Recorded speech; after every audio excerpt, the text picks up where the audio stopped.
आज का वीडियो उन सभी लोगों के लिए है जिनको बार बार सर्दी, खांसी, बलगम आना, साइनस की तकलीफ, सिर दर्द होना, सिर में बहुत ज़्यादा हेवीनेस रहना, इस तरह की कोई भी समस्या है।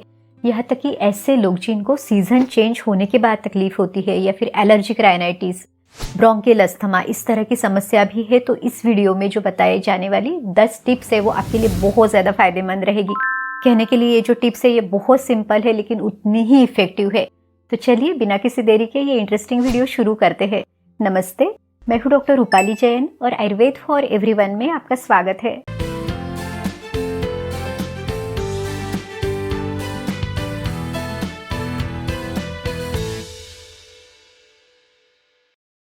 सबसे पहली टिप, तो जब भी आपको सर्दी की शुरुआत हो यानी नाक बहने लगे तो कभी भी आपने दवा लेके इसको दबाना नहीं है।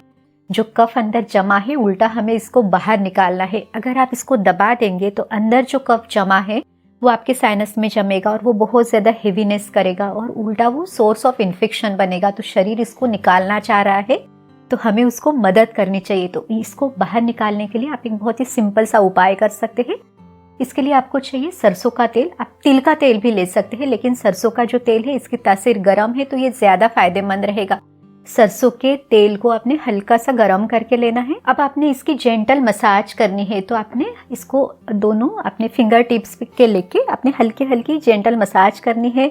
आप माथे पे करें, यहाँ पे आपने जहाँ जहाँ पे साइनस है तो बहुत जेंटली इसकी मसाज करनी है। अब देखिए आयुर्वेद में स्नेहन, स्वेदन और नस्य बताया जाता है। स्नेहन यानी ये मालिश आपने की, उसके बाद आपने सेक लेना है तो रूखा सेक आपने लेना है। इसके लिए आप अजवाइन का सेक ले सकते हैं। इसे लेना भी बहुत आसान है। तो इस तरह का कोई भी छोटा सा एक रुमाल आप ले लें, उसमें आपने ये अजवाइन जो है इसको डाल के एक छोटी सी पोटली आपने बनानी है।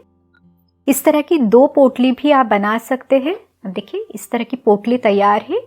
पोटली को तवे पे गरम करके इसका सेक आपने लेना है। तो अगर 2 पोटली है तो दोनों तरफ से आपने ये सेक लेना है। पर्पस ये है कि अंदर जमा हुआ जो कफ है वो पिघल के निकलना चाहिए।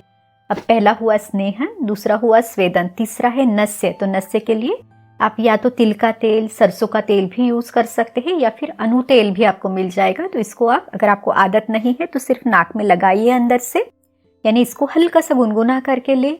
इसमें अपनी उंगली डाल के अंदर से ये ऑयल लगाना है।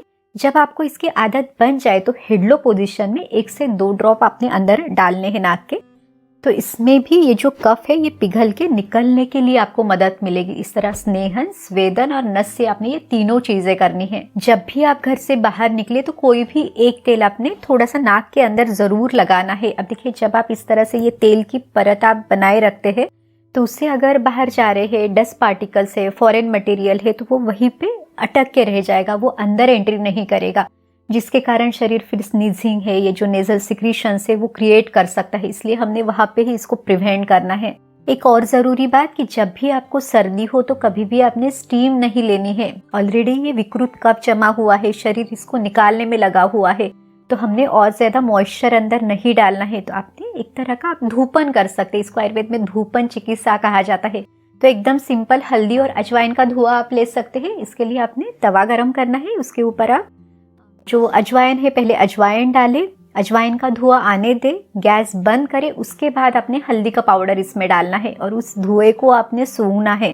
इसके साथ और भी कुछ इंग्रेडिएंट्स आप मिक्स कर सकते हैं। जैसे आपको अगर नीम के पत्ते मिल जाते से सुखाए हुए तो वो आप डाल सकते हैं, या फिर थोड़ा सा सौंठ का पाउडर भी आप इसमें ऐड करके उसका भी धुआं ले सकते हैं।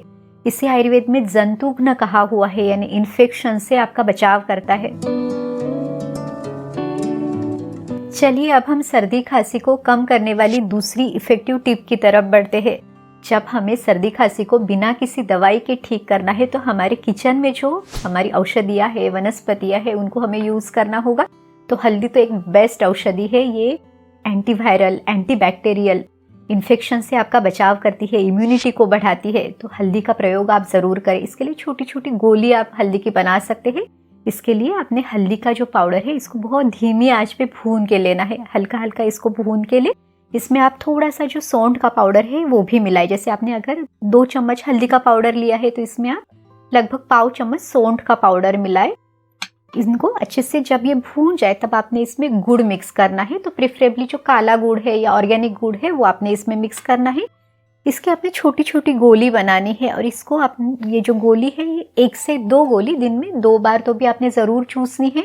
छोटे बच्चों को भी आप इसे ज़रूर दे सकते हैं। अगर किसी को थ्रोट में इन्फेक्शन है, बहुत ज़्यादा इरिटेशन होता है, खराश होती है, सूखी खांसी आती है, तो उन सब में भी ये बहुत ज़्यादा फायदेमंद है। तीसरी जो हमारी टिप है ये दिनचर्या से संबंधित है। अब देखिए आयुर्वेद में दिनचर्या का जो सबसे पहला नियम है वो है उठने का सही समय। तो हमें हमेशा ब्राह्म मुहूर्त में उठने के लिए बताया हुआ है। ब्राह्म मुहूर्त यानी सूर्योदय के पहले का लगभग 1.5 घंटा। पर अगर आप इतनी जल्दी नहीं उठ सकते तो कम से कम 6 बजे के पहले तो भी आपने ज़रूर उठना है। इसके पीछे क्या कारण है? तो देखिए रात को 2 से लेके सुबह 6 बजे तक का जो समय है ये वात का समय है और 6 से लेके 10 बजे तक का समय ये कफ का समय है।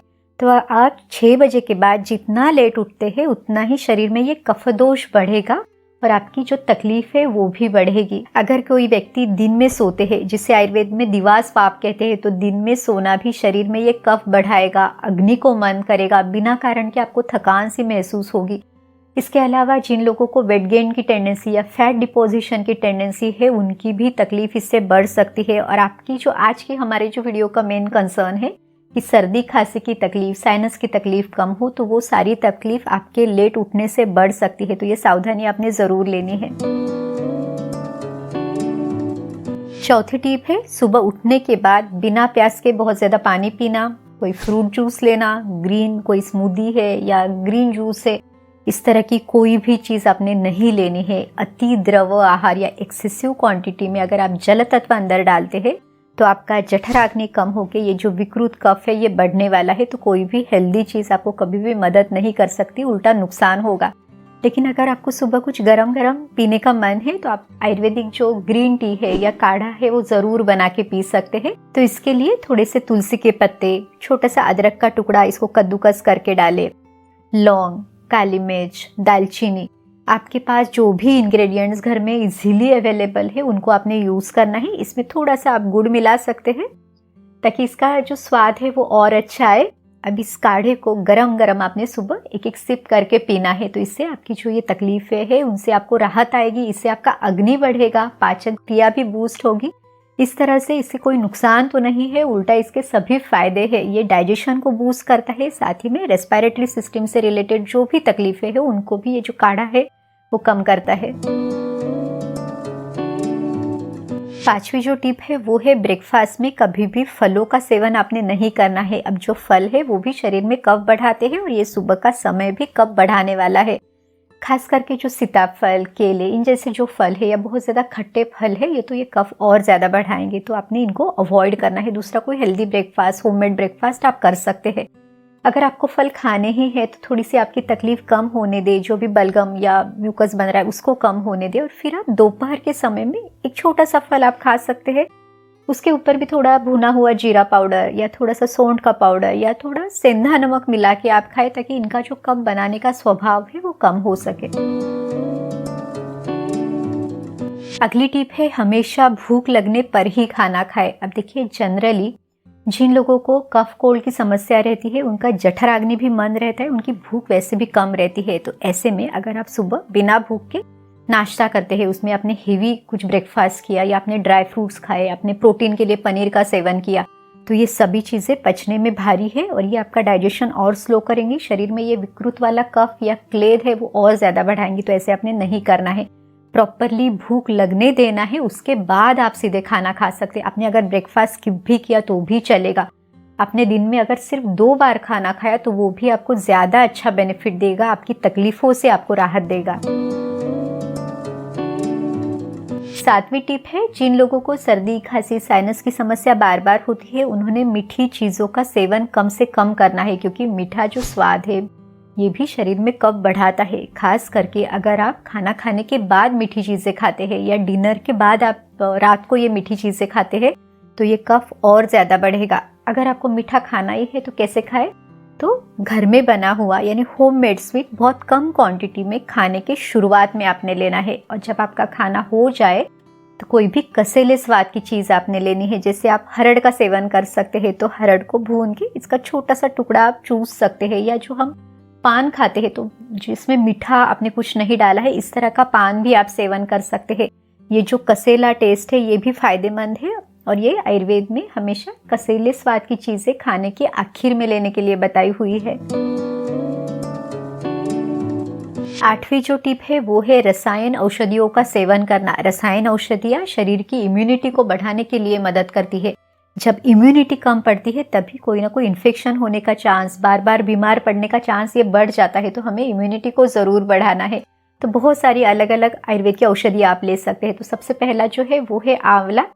अभी इस सीज़न में तो आंवला फ्रेश मिल जाता है, तो आंवले का जूस निकाल के आप पी सकते हैं। तो सुबह खाली पेट थोड़ा सा आंवले का जूस, जैसे 20 से 25 ml जूस आप ले सकते हैं।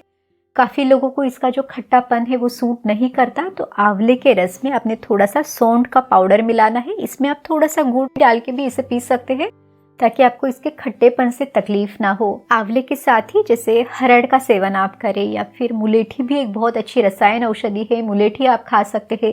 च्यवनप्राश भी आयुर्वेद में एक उत्कृष्ट रसायन के तौर पे दिया जाता है, तो च्यवनप्राश का सेवन खास करके ठंडियों के दिनों में आप ज़रूर करें।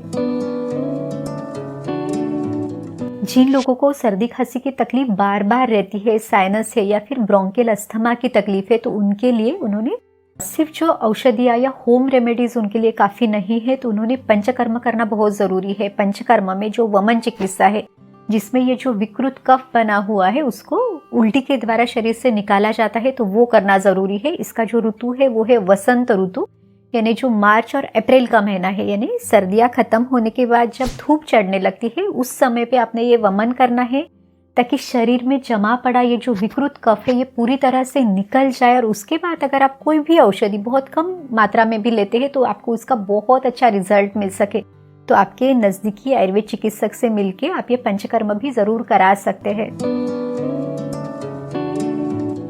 हमारी जो 10वीं टिप है वो है रेस्पिरेटरी सिस्टम को स्ट्रेंथन करने के लिए आपने प्राणायाम ज़रूर करना है। तो इसमें अनुलोम विलोम, कपालभाति, उज्जयी प्राणायाम आप ज़रूर करें, ताकि आपकी जो ये नेचुरल इम्यून सिस्टम है उसको स्ट्रेंथ मिले और छोटे बड़े जो सीज़न के चेंजेस है, वेदर चेंजेस है, उससे आप आपका बचाव कर सके, आप बार बार बीमार ही ना पड़े।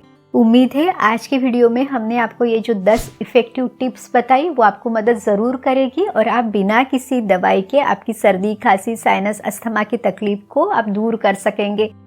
इनको अपनाने के बाद आपको कैसे लगा वो भी हमें कमेंट करके ज़रूर बताइए। तो चलिए फिर मिलते हैं अगले वीडियो में। आयुर्वेद को अपनाइए, स्वस्थ रहिए। नमस्ते।